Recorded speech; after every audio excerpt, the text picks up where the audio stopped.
분들과 목례로 서로 인사 나눕시다. 한 주간 평안하셨습니까? 네, 오늘 제목은 이리로 들어와서는 이라는 제목입니다. 독일에 간 지 얼마 되지 않았을 때입니다. 저희 교회는 아니지만 평소 알고 지내던 어떤 분과 대화를 나누는 중에 자신이 알고 있는 한 가정 얘기를 해주었습니다. 부부가 열심히 노력해가지고 돈을 모아가지고 상당한 돈을 모아가지고 집을 한 채 샀대요. 새 집을 사서 새 집에 들어가게 됐는데 새 집에 들어간 후에 부부 사이가 서로 계속 막 다툼이 일어나고 안 좋아지고 그러더니 결국은 이혼을 하게 되었다는 거예요. 그래서 어떻게 새 집에 들어가가지고 처음에는 그렇게 행복하게 살던데 새 집에 들어가서 그렇게 안 좋게 될 수 있는지 모르겠다고 그런 얘기를 하면서요. 이런 가정이 그 가정만이 아니고 다른 독일의 다른 가정들도 이런 가정이 깨진다고 그렇게 얘기하더라고요. 혹시 여러분 아주 멋있는 그 해변들 있잖아요. 그런데 여름에 휴가 가려 하지 마세요. 그런데 휴가 가서 또 깨지는 가정이 많대요. 네, 계곡에 가서는 안 깨지고 멋있는 해변에 가서는 또 깨진다 그러더라고요. 네, 그런 얘기들이 돌아다니는데 그 근거 없는 얘기들만은 아니라는 것이죠. 우리 주변을 잘 살펴보면 어려운 시절을 서로 의지하며 행복하게 살았던 부부가 형편이 좋아진 후에 부부관계가 나빠져서 서로에 대한 갈등 속에서 살아가든지 또 서로 갈라서든지 이런 일들이 일어나는 것을 볼 수가 있습니다. 자, 여러분 이런 일이 왜 일어날까요? 누구의 잘못일까요? 오늘 본문 예레미야 2장 7절에 보면 하나님과 이스라엘 백성들 사이에 이런 상황이 발생하게 되었음을 보게 됩니다. 7절 말씀 오늘의 요절 구절인데 우리 한 목소리로 읽어보도록 합시다. 7절입니다. 시작. 내가 너희를 기름진 땅에 인도하여 그것의 열매와 그것의 아름다운 것을 먹게 하였거늘 너희가 이리로 들어와서는 내 땅을 더럽히고 내 기업을 역겨운 것으로 만들었으며 하나님께서는 이스라엘을 자기 백성으로 택하시고 그들을 애굽 땅에서 인도하여 내시고 광야 40년 동안의 노정에서 함께 하시며 인도해 주셨습니다. 그때에는 이스라엘이 하나님께 그렇게 많이 신실하지는 못했음에도 불구하고 하나님에 대한 사랑이 있었어요. 그런데 그들이 가나안 땅에 들어간 후에 갑자기 돌변해 버렸습니다. 하나님의 사랑이 식어졌어요. 하나님께서는 가나안 땅에서 그들에게 기름진 땅도 주시고 또 그것의 열매와 그것의 아름다운 것을 먹게 하였지만 이스라엘 백성들이 그리로 들어가서는 하나님께서 주신 땅을 더럽히고 하나님의 기업을 역겨운 것으로 만들었다고 말하고 있습니다. 그래서 하나님은 오늘 말씀 7절에서 내가 너희를 기름진 땅에 인도하여 그것의 열매와 그것의 아름다운 것을 먹게 하였거늘 너희가 이리로 들어와서는 내 땅을 더럽히고 내 기업을 역겨운 것으로 만들었으며 라고 말씀하시는 것입니다. 여러분 어떤 사람에게 많은 사랑을 주었지만 배신을 당했을 때는 누구나 고통스러운 것입니다. 하나님도 우리에게 많은 사랑을 주셨기에 그 사랑을 배신한 이스라엘에 대하여 여기 우리가 아니고 이스라엘에게죠. 많은 사랑을 주셨기에 그 사랑을 배신한 이스라엘에 대하여 매우 서운하고 매우 슬픈 것입니다. 2장 1절을 보면 여호와의 말씀이 내게 임하니라 이르시되 여기 보면 여호와의 말씀이라고 말하고 있는데 더바르 아도나이 여호와의 말씀 진짜 여호와의 말씀이에요. 예레미야서를 보게 되면 특이한 그런 그 문체가 표현이 반복되고 있는 것을 볼 수가 있는데 여호와의 말씀이라는 표현이 반복되고 있어요. 그런데 예레미야 같이 진짜 여호와의 말씀을 전하는 선지자가 있었고 거짓 선지자들이 또 많았어요. 예레미야, 에스겔 이 시대는 그 나라가 망하기 직전이기 때문에 아주 혼란스러운 상황이거든요. 이 혼란스러운 상황 때 거짓 선지자들이 많이 나오는 거예요. 거짓 선지자들이. 그 사람들도 입에서 늘 여호와의 말씀이라고 그렇게 하니까 누가 전하는 말씀이 여호와의 말씀인지 모르겠다. 우리 성도들도 그래요. 지금 보십시오 여러분.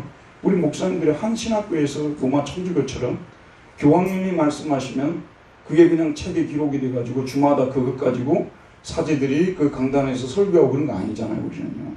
각자가 신학교 가가지고 자기 선생님한테 배운 거 자기가 그거 가지고 응용해가지고 자기 교회 설교하고 하다 보니까 목사노라 천차만별이었잖아요. 그럼 누가 전하는 말씀이 하나님 말씀이야? 늘 하나님 말씀 전하는 사람은 하나님을 높이려고 해요. 뭐 어려울 거 하나 없어요. 하나님 말씀 전하면 어찌든지 하나님을 높이려고 하고 하나님을 기쁘시게 하려고 하고 예수 그리스도를 통한 구원을 선포하고 여기에 초점이 늘 맞춰져 있죠. 초점이 하나님께 맞춰져 있어요. 거짓 사도들은, 거짓 선지자들은 늘 초점이 인간에게 맞춰져 있어요. 그것이 하든 말이든 간에 하여튼 인간에게 맞춰져 있어요. 그것으로서 우리는 구분할 수가 있습니다. 자, 2절 말씀을 보면 큰 배신을 당한 신랑이 큰 배신을 때린 신부에게 지난날 자신이 그녀에게 어떤 사랑을 베풀었는지에 대하여 말할 때의 표현과 비슷합니다. 2절을 한번 보도록 할게요. 2절 가서 예루살렘의 귀에 에칠지라고 하는데 에레미야에게 귀에 에칠지라는 말은요. 귀에다가 이렇게 대고 말하라는 말씀인데 우리만 성경 번역이 약간 부족해요. 원래 방아전이는 in the ear입니다. 그러니까 귀 속에다가 말하라고 하는 거예요. 그러니까 이 말이 너무 중요하단 말이에요. 귀 속에다가 말하는 거예요. 여호와께서 이와 같이 말씀하시기를 코 아마라 아도나이 여호와께서 이렇게 말씀하셨다. 니체라는 사람이 짜라투스라는 이렇게 말했다. 알수 슈바크 짜라투스라 이 말이 원래 히브리어에서 나온 거예요. 코 아마라 아도나이 여호와께서 이렇게 말씀하셨다. 근데 우리말로 번역할 때 여호와께서 이와 같이 말씀하시기로 하니까 이게 살아나지 않는데 니체라는 사람이 갖다 쓰니까 뭐 굉장한 말로 나오잖아요. 여호와께서 이렇게 말씀하셨다. 내가 내 청년 때 이내는 헷세입니다. 청년 때 이내와 내 신혼 때의 사랑 아하바트를 너를 위해서 기억한다. 그렇게 말씀하셨습니다. 그러니까 이스라엘 백성들이 이 청년 때에 여기 지금 가나안 땅에 들어온 사람들은요 대부분 어른들이 아니고 그 유소년들이었거나 청년들이었잖아요. 그 어른들은 다 죽었잖아요. 이 사람들이 여호와 하나님을 그 헷세드로 사랑했어요. 그리고 아하바트 여호와 하나님을 사랑했어요. 근데 그 시절을 하나님께서 이스라엘을 위해서 기억한다고 말하고 있습니다. 곧 씨 뿌리지 못하는 땅 그 광야에서 나를 따랐습니다. 광야가 얼마나 힘든 곳입니까? 그러나 그곳에서 그들이 여호와를 따랐다고 말하고 있습니다. 그러니까 지금 이제 우리식으로 말씀드리면 부부 사이가 좋지 않아요. 그런데 한쪽이 대박을 당했다고 생각하는 쪽이 다른 쪽을 향해서 우리 단칸방에 살 때는 어떻게 우리가 서로 사랑하고 그렇게 살았는데 지금 와가지고는 정말 우리 많이 변했다고 당신 많이 변했다고 이렇게 지금 말하는 그런 식의 표현입니다.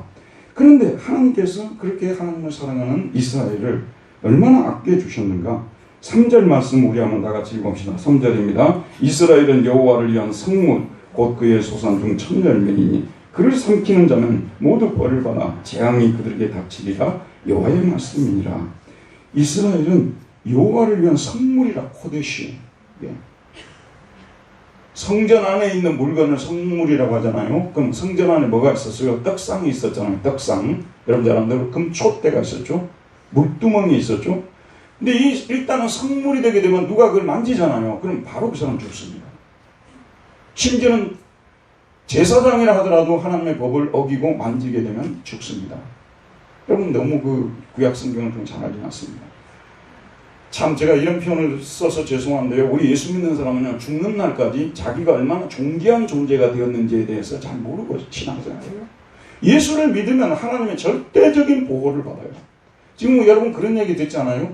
만약에 누가 이스라엘 지금 현재 이스라엘 국민 있잖아요. 국민을 누가 해쳤다고 하잖아요. 그러면 지구 끝까지 찾아가서 그 사람을 갖다가 벌한다고 그런 얘기 들으셨죠? 실제로 그렇게 하는가 봐요. 그분들은요. 근데 우리 하나님께서 그렇게 한다면 아무도 안 믿어요. 믿는 우리조차 안 믿는 사람 누가 믿겠어요? 여러분이 하나님께 아무것도 드린 것이 없다 하더라도 여호와 하나님께서 보내신 예수 그리스도를 중심으로 진심으로 내 마음에 영접했다면 여러분 하나님의 것이 되었기 때문에 성물이 아니라 성민이 되었기 때문에 아무나 여러분들을 갖다가 해치지 못하는 거예요. 손댔다고는 큰일 나는 거예요. 근데 그걸 저부터 시작해서 여러분도 죽을 때까지 예수 믿어도 이게 잘 와닿지 않아요. 근데 여러분 그 정도 존귀한 존재가 되었어요. 그래서 16세기에 종교개혁을 일으켰던 마틴 루터가 오늘날 그리스도인들은 그리스도인이란 이름이 무엇인지 처음 모른다, 이런 얘기를 했어요. 그 다음에 천열매, 그의 소산물들 중 천열매, 이게 레시트인데 이게 최상의 부분이에요. 최상의 부분. 천매, 최상의 부분으로 하나님께서 이렇게 여겨주셨어요. 그를 삼키는 자면 모두 벌을 받아 재앙이 그들에게 닥치리라 여호와의 말씀이라. 누군가가 이스라엘 백성들에게 손을 대면 끝나는 거예요. 손을 댈 사람 따로 있지 이스라엘에게 손을 대면 안 돼요. 그럴 정도로 하나님께서는 이스라엘을 소중히 여기고 사랑하시는데, 그런데 이렇게 사랑한 결과가 어떻게 나타났느냐? 하나님께서 예레미야 선지자를 통해 다음같이 말합니다. 야곱의 집과 이스라엘 집 모든 족속들아 여호와의 말씀을 들으라. 나 여호와가 이와 같이 말하노라. 5절에 보면 너희 조상들이 내게서 무슨 불의함을 보았기에 나를 멀리하고 가서 헛된 것을 따라 헛되이 행하느냐. 너희 조상들이 내 안에서 무슨 아벨이라고 하는데 이걸 우리말로 불의로 번역했는데 불공정, 뒤집어질 만한 일. 도대체 무슨 뒤집어질 만한 일을 신을 바꿔버릴 정도로, 하나님을 버릴 정도로 내가 너희들한테 뭐 잘못한 게 있느냐, 이렇게 지금 하나님께서 말씀하고 있는 거예요. 무엇 때문에 나를 멀리하고 헛된 것, 헤벨이라고 하는데 텅 빈 것, 가치 없는 것, 본질적이 않은 것을 따라 헛되이 행하였느냐, 여기 말하고 있습니다. 여기서 헛된 것들은 이스라엘 백성들이 가나안 땅에 들어간 후에 섬겼던 바알과 아스타롯 같은 우상들, 혹은 그들이 자신들의 손으로 만든 목상이나 석상 등을 말합니다. 그것들은 다 헛된 것입니다. 하나님은 그들이 왜 본질적이고 가치가 있고 헛되지 않은 하나님을 버리고 그런 헛된 우상들을 따라갔느냐고 그들에게 따져 묻습니다. 그런 시대가 오질 않기를 바랍니다만, 여러분 혹시 그 한국사를 공부를 해보게 되면, 근대사를 공부를 해보게 되면요, 남산에 가면 남산 그 조선신궁이 있어. 조선신궁. 지금 그 자리가 조선신궁이 남산도서관 그 근처예요. 조선신궁. 거기 옆에서 황제를 다 참배했잖아요. 일본 천황을. 그런 신궁이 거기에만 있었던 게 아니고 대표적인 신궁이고요. 온 나라에 일본 이런 그 신궁들이 있었다는 말씀 아니겠어요? 나라가 그렇게 돼버렸어요. 일본이 들어간 후에요. 단지 그 사람들이 군사적 정치력으로만 통치한 게 아니라 종교적으로 통치를 한 거예요. 종교를 싹 갈아버렸어요. 신도로 모두 신도로 만들어버렸잖아요. 여러분 한번 생각해 보세요. 혹시 어떤 대통령이 들어서가지고, 혹시 어떤 지도자가 들어서가지고, 제일 처음에는 광화문 그 세종대왕 그 상이 있는데 거기다가 바알과 아사로 상을 딱 하나 세워놓고, 그 다음에 내려와가지고 강남에다가 또 하나 세워놓고, 그 다음에 또 분당에다 하나 세우고, 판교에다 하나 세우고, 용인에도 하나 세우고, 가는 곳구만 아사롯이 보이는 거예요. 바알이 보이고. 그런 시대를 한번 생각해 보라, 그런 말씀입니다. 그러면 하나님께서 이 나라를 이렇게 지키시고, 누가 뭐라고 해도 오늘 또 재헌절 아닙니까? 여러분, 이 나라가 건국이 되고 또 헌법이 만들어지고 지금 여기까지 여러 가지 문제들이 있었습니다만 하나님께서 복 주셨다는 말을 쓰지 않을 수가 없는 나라라고 생각해요.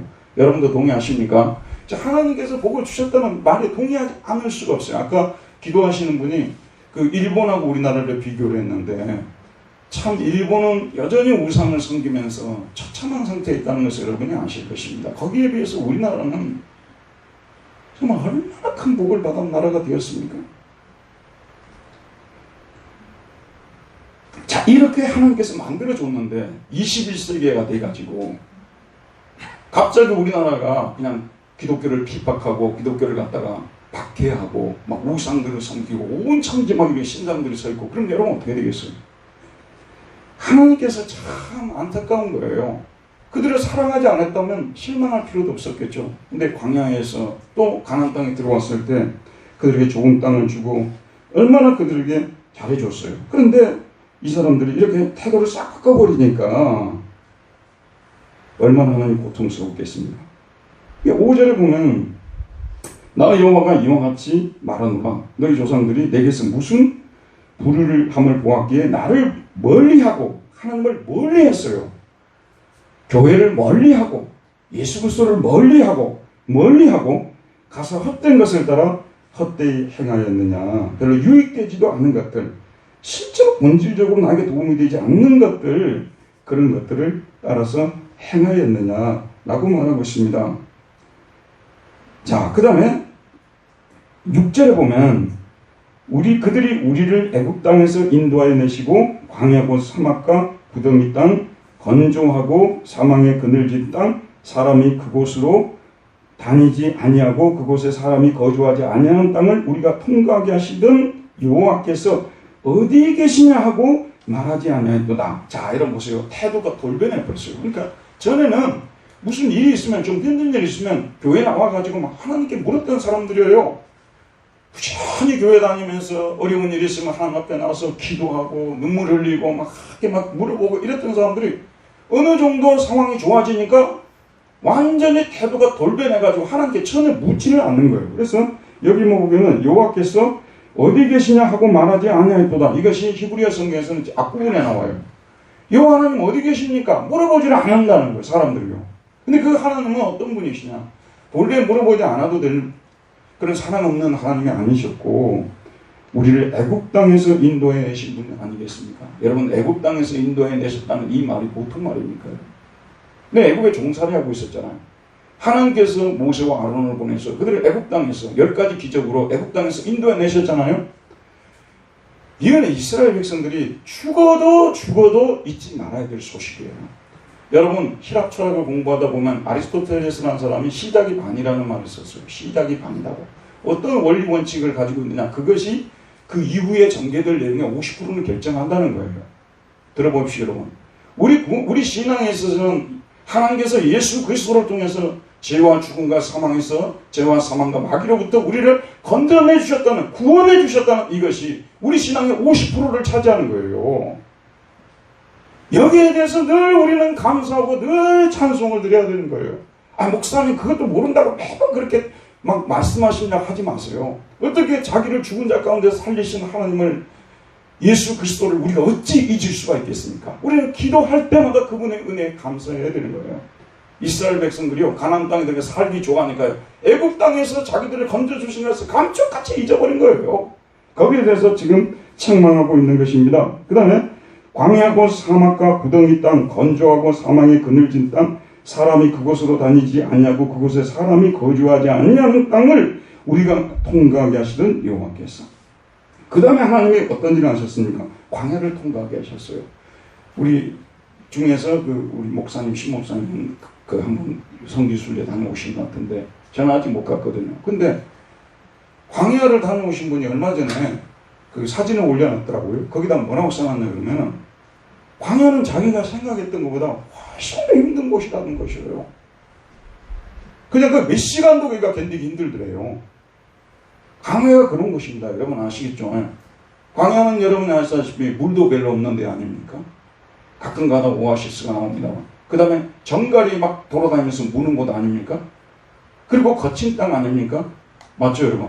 낮에는 너무너무 덥고 또 밤에는 너무너무 춥고 이런 데가 광야 아닙니까? 살아내기 어려워요. 저는요, 이런 설교 하다 보면요, 하나님, 제가 너무 좋은 시대에 태어나서 너무 감사합니다. 만약에 제가 모세 따라다니면서요 40년 동안 부지런히 따라다닐 수 있었을까? 이 무더운 날 먹는 음식이 뭐였다고요? 만나하고 그 다음에 뭐라고요? 매출하고요. 만나. 맨날 만나. 맨날 만나. 오늘도 만나. 내일도 만나. 양념은 만나가 제일 좋다. 이렇게 하고. 만나 하고만 다니는 거예요. 어쩌다가 이제 매출하게, 고기 없다고 불평하니까 하나님께서 매출하게 한번 가져다 주시고. 또 매출하게 우리가 며칠이나 먹겠어요? 저희들이 어떻게 먹고 삽니까? 참 좋은 시대에 신앙생활하고 있다는 거 감사할 줄 아는 사람들이 돼야 돼요, 여러분. 입만 열면 우리는 감사해야 돼요. 그 광야, 근데 표현을 뭐라고 하냐면 구름기둥과 불기둥으로 인도하신 분이라고 이렇게나 말하잖아요. 낮에는 구름기둥으로. 너무 더우니까 구름기둥. 밤에는 뭐죠? 너무 추우니까 불기둥. 그 다음에 먹을 것이 없으니까 만나와 메추라기. 그 다음에 정갈에 물리지 않게 하시고 의복이 헤어지지 않게 하시고, 그렇게 하나님께서 보살펴 주시고, 지금도요, 여러분도 다 고생 많이 했지만 저도 지난날 예수 믿은 거 생각하면 아찔해요. 무슨 절벽을 내가 줄을 타고 다닌 것 같아요. 그래서 다시 그렇게 해보라 그러면 주여 저 그냥 포기하겠습니다. 참으로 어려운 시절이었던 것 같아요. 근데 그 시절을 제가 어떻게 이겼는지 모르겠어요. 여러분 전도사 생활하면서 월급이 당시 15만 원이었거든요. 근데 우리 집에 조금 갖다 주고 난 맨날 책 샀어요. 학교 앞에서 맨날 책 만들고 책 사고. 지금 생각하면 나는 인간도 아니었던 것 같아요. 지금 그때 책 살 때예요. 애가 지금 우유를 못 먹고 있는데. 근데 그것도 모르고 맨날 책 사고 맨날 공부하러 다니고 지금 근데 어떻게 살아왔는지 모르겠어요. 어떻게 살아왔는지 모르겠다니까요. 그게 저희 광야 시대였습니다. 여러분도 저만큼은 아니라더라도 비슷한 그런 시기를 통과했을 것입니다. 그런데 하나님께서 그 광야를 통과하게 하신 거 아니에요? 그런 하나님을 어찌 잊을 수가 있겠습니까, 여러분? 그런 하나님을 잊어서는 안 되겠죠, 여러분? 그런데 이스라엘 백성들이 제가 이 설교하게 되면요, 여기 앉아 계신 분들, 우리 교인들은요, 해당이 된다면 한 20% 해당하는 것 같아요. 저희 교인들은 이런 정도의 그 못된 상황은 아닌 것 같아요. 제가 아무리 우리 교인들한테 점수를 안 준다 하더라도 그래도 이렇게 이곳에 들어와서 형편이 이렇게 좀 좋아졌는데도 불구하고 이렇게 하나님을 잘 섬기고 있다는 것이 저는 하나님께 너무나 감사합니다.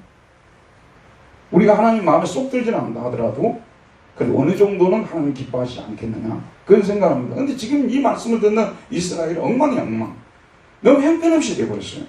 그래가지고 그 사람들이 그런 하나님이 어디 계시냐고 전에 묻지 않았어요. 7절 보면 내가 너희를 기름진 땅에 인도하여 그것의 열매와 그것의 아름다운 것을 먹게 하였거늘.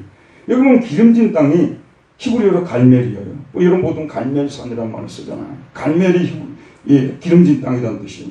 기름진 땅에 인도하여 그것의 열매와 그것의 아름다운 것, 주 마크는 the best things예요. 세상의 것들을 먹게 하셨거늘. 제가 근데 이스라엘 아직 못 가봤잖아요. 근데 이스라엘 갔다 온 절친이 있어요. 그 절친한테 제가 물어봤어요. 이스라엘이 진짜 젖과 꿀이 흐르는 땅이더냐고. 여러분도 들었을 거예요. 모샤브라든지 키부츠 이런 거, 집단 농장 이런 거 들으셨죠? 저도 그 정도는 알고 그 땅이 그렇게 젖과 꿀이 흐르고 그렇게 좋은 땅인지 저는 진짜 몰랐어요. 어쩌냐게도 이렇게 유튜브를 보는데 거기에 보면 헬몬산이 있는데 헬몬의 이슬 갓도다 나오잖아요. 그것이 백두산보다 더 높더라고요. 거기에는 눈이 탁 쌓였는데 갈릴리 바다에서 그곳을 바라보면 절경이래요, 절경. 이 절경인데도 그렇게 많은가 봐요, 이스라엘. 그리고 한 가지 분명한 뭐냐면 저 친구가 약간 과장법을 써가지고 거기에 갔는데 과일이 너무 맛있어가지고 자기 유학할 때 과일만 먹고 유학했다 그러더라. 약간 거짓말이겠죠. 실제로 그 이스라엘이 그렇게 비옥한 땅이고 그리고 과일이 그렇게 많고 광야 지역도 있지만은 그걸 우리가 잘 모르거든요. 실제 거기다 들여다 놓은 거예요. 이 역사예요, 역사. 누구도 부정할 수 없는 역사 미스토리입니다.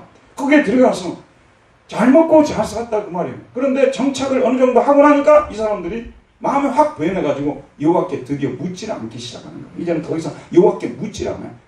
자급자족이 해버리고요. 하나님께 더 이상 기도하지도 않고요. 이런 사람들이 되어버렸다는 것입니다. 신앙이 좋다는 것은 뭐냐면요. 전보다 더 좋은 환경에 들어왔을 때 더 신앙생활 잘하는 사람. 저는 우리 교회가 그런 교회가 되기를 간절히 기도합니다. 제가 독일에 있을 때 그랬어요. 당신네들 이렇게 고생 많이 하지만 학위 받아가지고 한국 들어가면 완전히 그냥 세탁한 사람처럼 새로운 사람들로 사람들한테 보일 것이다. 근데 그때 당신들 신앙이 나는 어떻게 될지를 모르겠다. 그 설교 많이 했어요. 근데 저희 교회 거쳐갔던 분들이 하나님의 은혜로 그래도 여기 와서도 신앙생활 잘해서 너무나 참 하나님께 감사합니다만은 더 좋은 환경에 들어갔을 때 더 잘하는 사람이 진짜 크리스찬입니다. 더 못하는 상황에 들어갔을 때는 누구든지 하나님께 무릎을 꿇을 수 있어요, 여러분. 더 좋은 환경에서 모든 게 다 갖추어졌는데도 목사님 저는 이런 거 의지하지 않습니다. 이건 저에게 별로 중요한 게 아닙니다. 저는 남은 인생 어떻게 해서 내 주님을 위해서 좀 더 살아보고 싶습니다. 이런 그리스도인이 진짜 좋은 그리스도인이고 우리 교회가 그런 교회가 되었으면 좋겠습니다.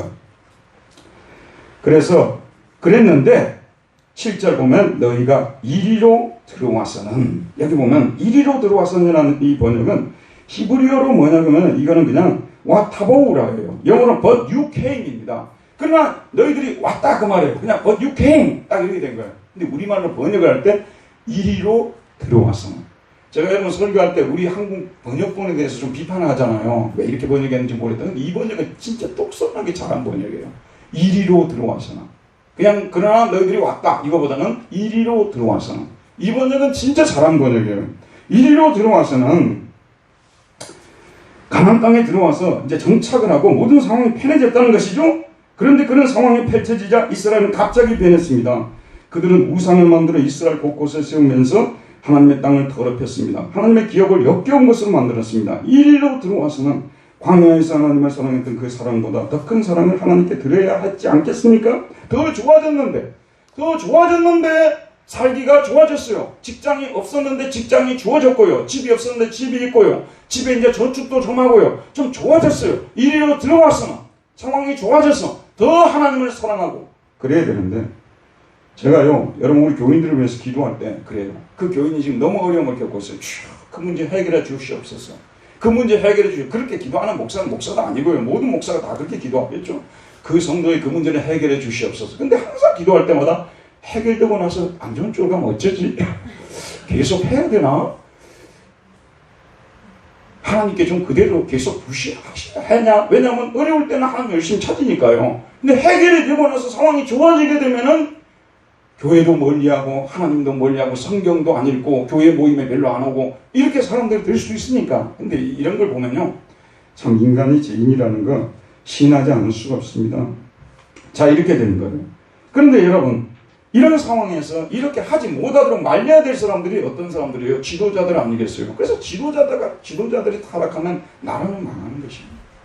백성이 타락해도요, 지도자들만 타락하지 않으면 희망이 있는 것입니다. 백성이 망하더라도 잘못된 길을 가도요, 붙잡아 줄 수 있고 깨우쳐 줄 수 있고 잔소리할 수 있고 돌이키라고 말할 수 있는 그런 사람들이 있으면 살아나는 것인데, 지금 이스라엘의 역사를 보게 되면 그러지를 못했어요. 우리 8절 말씀 마지막으로 한 번만 더 읽읍시다. 8절입니다. 시작. 제사장들은 여호와께서 어디 계시냐 말하지 아니하였으며 율법을 다루는 자들은 나를 알지 못하며 관리들도 나에게 반역하며 선지자들은 바알의 이름으로 예언하고 무익한 것들을 따랐느니라. 제사장이 여호와 하나님 어디 계십니까? 제사장이 묻지를 않는 거예요. 제사장이 돼가지고 하나님께 묻지를 않으니 이 인간이 제대로 된 제사장이에요. 하나님께 물어야 되는 것이 자기 직업인데 묻지를 않는 거예요. 쓰는 얘기로 기도를 전혀 안 하는 거예요. 제사장이요. 그 다음에 두 번째, 율법학자들은 뭐 하는 사람들이에요? 오늘날 신학자들이죠. 하나님이 누구신지를 연구를 해가지고 알려주는 거예요. 우리 일반 성도님들이 하나님에 대해서 다 아는 것 같지만요, 전문적으로 성경을 연구하는 사람들이 더 잘 알아요. 이게 자기가 탐구를 했으면, 연구를 했으면은 하나님이 어떤 분인가를 성도들에게 알려줘야 돼요. 저는 제가 탐구한 하나님은요, 사랑의 하나님이시지만 항상 우리를 심판하시면서 사랑하시는 하나님, 제가 탐구한 하나님이에요. 작은 죄도 하나님께서 그냥 넘어가는 법이 없어요. 제가 연구한 하나님은요. 근데 하나님은 사랑이기 때문에 뭐 그런 거 신경 쓰지 않는다고 하는 분들도 계시는데, 제가 탐구한 하나님은 절대 그런 분이 아니에요.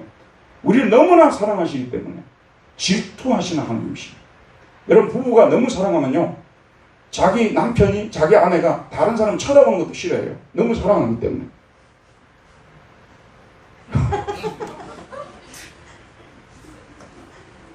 근데 이게 하나님의 사랑인데, 그게 놀랍게도 그게 하나님의 사랑이죠. 질투하시는 하나님.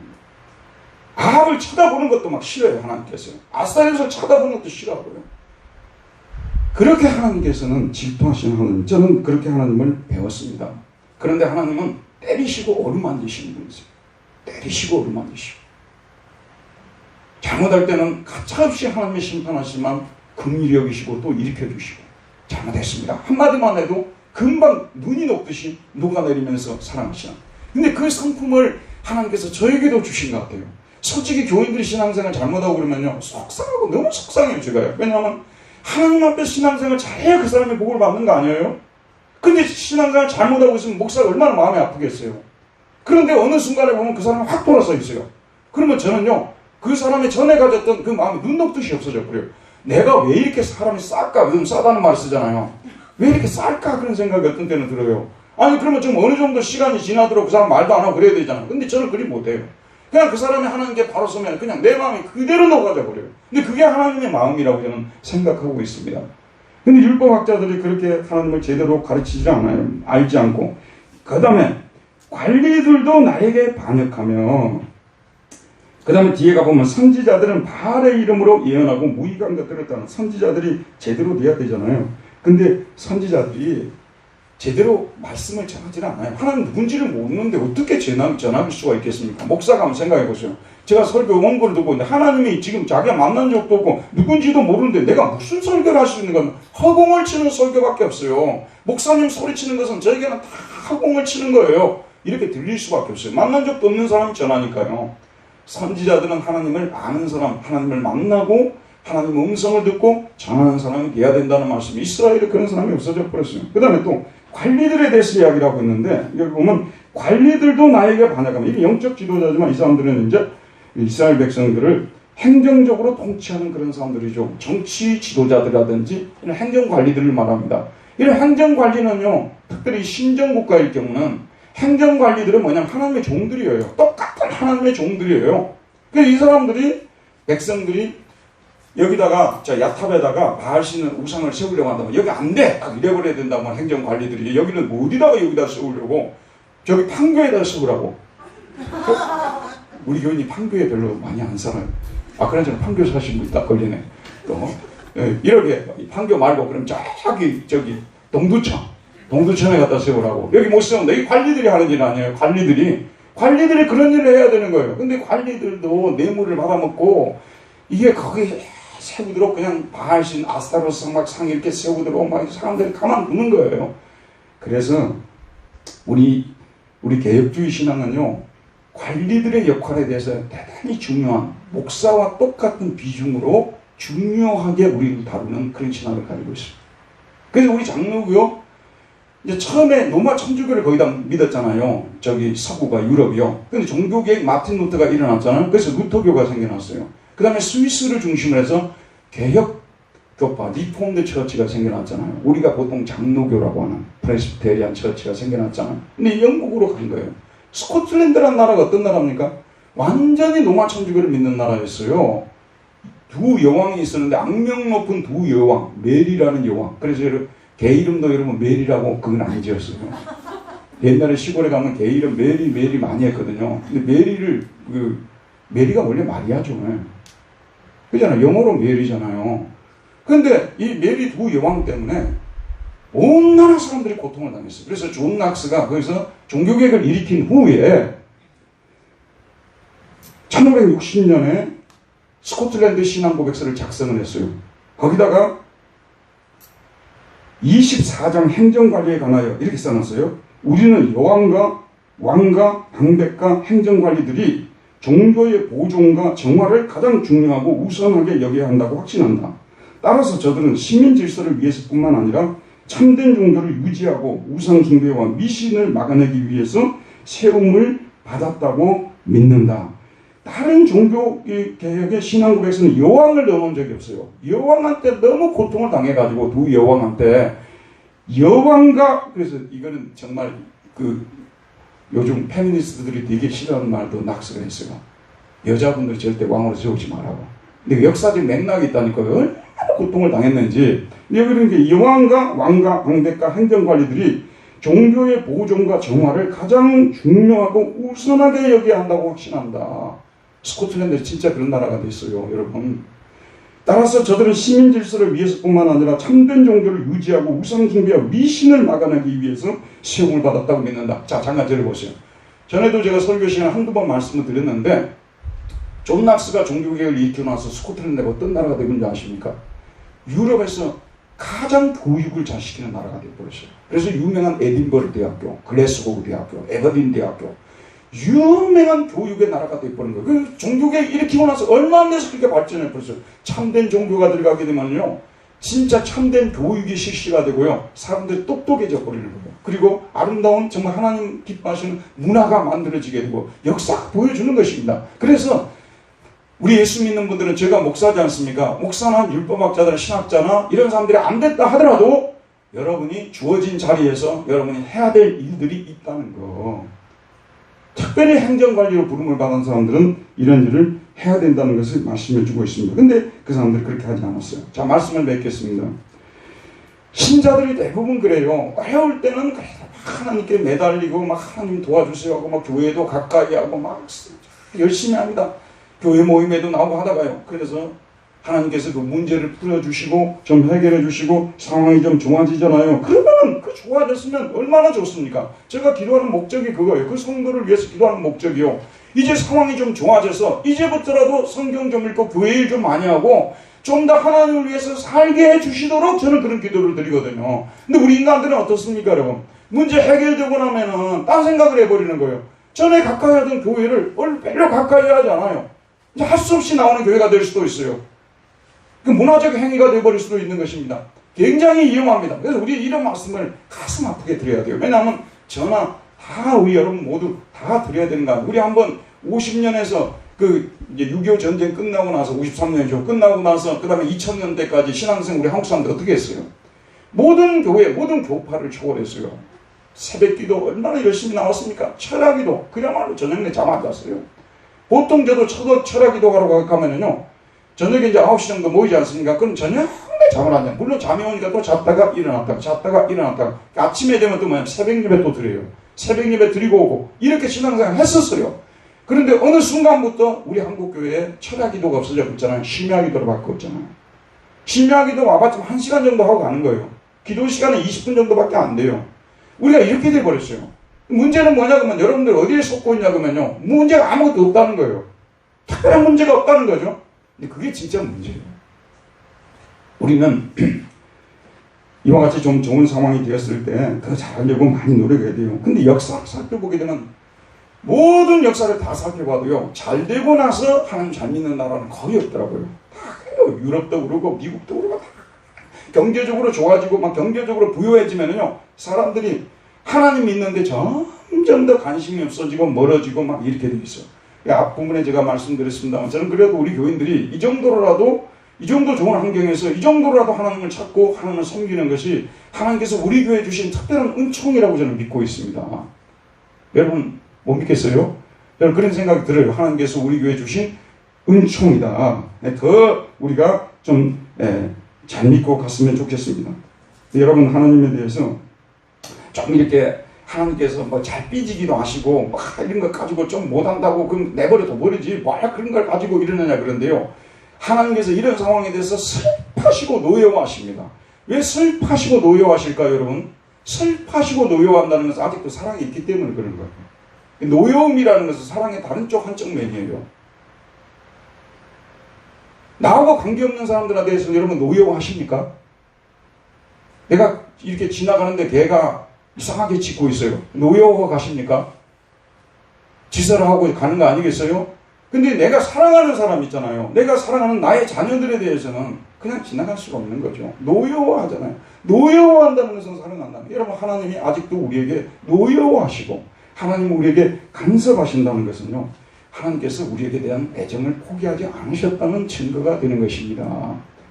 그리고 마지막으로 한 가지만 말씀드리고 마치겠습니다. 근데 지금 저는 우리 시대가 사실 뭐냐면 사랑이 싫은 시대예요.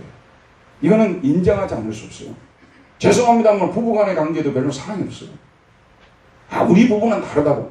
다른 부부는 복받은 부부십니다. 대부분의 부부들이 별로 사랑이 없어요. 자녀들과의 그런 사랑은 또 얼마나 있느냐. 그리고 그러면 가족이 그렇다면 다른 사람들과의 그런 관계는 얼마나 사랑이 있겠어요? 재밌는 것은 뭐냐면요. 산업혁명이 일어나면서 기계가 막 새로 만들어지고 막 이러잖아요. 기계가 인간을 소외시켜버려요. 기계가 들어가잖아요. 그러면 사람을 소외시켜버립니다. 가끔 이렇게 이제 카페를 들어가잖아요. 그러면 아주 막 서로 좋아하면서 연애하는 애들이 둘이 들어와요. 들어와서 딱 앉습니다. 커피 딱 시켜놓고 앉으면 그때부터 조용해져요. 뭐 하고 있어요? 서로 카톡하고 있어요. 이 둘이 지금 이야기하러 와놓고 거기 앉아갖고는 서로 막 카톡하고 그리고 그때 행복해해요. 그리고 가족이 참 재밌는 현상은 더 재밌는 현상을 제가 발견했어요. 그게 뭐냐면 가족이요. 언제가 가족들이 제일 행복해하는 줄 아십니까? 가족 카톡방에서 카톡할 때가 제일 행복해요. 가족 카톡방에 들어와서 뭐 너는 어떻게 사니? 너는 어쩌면 정말 행복해요. 그러다 얼굴을 딱 마주치잖아요. 별로 행복하지 않아요. 사실 이 기계 먹는 기술 문명이요. 인간을 굉장히 많이 소외시켜버렸어요. 근데 그 소외를 심지어는 하나님과 우리 사이도 소외시켜버렸어요. 하나님과 우리 사이에 사랑이 식어지게 만들어버렸어요. 심지어는 스마트폰 사랑하는 것보다도 하나님을 사랑하지 못하는 상황에 들어와 버리게 되니 이게 인정해야 돼요, 여러분요. 인정 안 하고 싶겠지만 인정해야 됩니다. 우리가 여기까지 온 것이에요. 그래서 제가 이 설교를 주면서 그런 생각하게 된 거예요. 하나님과의 스마트폰을 펴야 된다, 이게. 그래서 하나님과의 관계도 스마트폰으로 하면 훨씬 더 하나님 이게 하나님이 이 부분은 좀 생각을 하셔야 될 부분이에요. 스마트폰을 하나님께서 터시면은 훨씬 더 성도들이 잘 믿을 텐데, 스마트폰이 안 터지니 하나님과 관계도 별로 이게, 그래서 제가 이제 결론적으로 말씀드리면요. 하나님과의 사랑이 회복이 돼야만이 모든 관계가 회복이 됩니다. 모든 관계가 이렇게 애정 없는 관계로 지속이 되는 것은 사실은 하나님과의 관계에 문제를 안고 있는 거예요. 여러분, 입만 열면 예수 그리스도를 보내주신 하나님의 사랑에 대해서 감사하고 나를 위해서 죽으신 예수님을 생각하면 눈물이 나고요. 그 하나님이 그렇게 좋아지고 오늘도 하나님 때문에 정말 저는 감사합니다. 정말 좋습니다. 이렇게 되어주고 나면요. 남편과 아내와 관계, 자녀들과의 그런 관계, 타인들과 관계, 이게 사랑의 관계로 발전되어지는데 여기에 꽉 막혀 있어요. 이게 막혀 있으니까 안 되는 거예요. 근데 우리 인간은 다른 데서 자꾸 문제를 찾으려고 하는, 하나님과 관계, 여기가 문제인데 이 관계에서는 문제가 없는데 다른 데서 문제가 발생했다고 하는 거예요. 저와 여러분 오늘 말씀 생각하고, 전에 우리가 광야에서도 그랬지만 가나안 땅에 들어와서는 이리로 들어와서도 하나님 잘 믿는 저와 여러분 되기를 바랍니다. 은혜로우신 하나님, 오늘도 생명의 말씀을 통해서 이리로 와서는 너희들이 변했다고 이스라엘 백성에게 말씀하셨는데 저희들은 그런 자리에 서지 않도록 은혜를 베풀어 주시기를 원합니다. 지금보다 더 좋은 상황에 들어가서도 전보다 하나님을 더 잘 섬기는 주의 백성들 다 되게 하여 주옵소서. 예수님의 이름으로 기도하였습니다. 아멘. 다 같이 찬송가 부르겠습니다. 찬송가 290장입니다. 290장.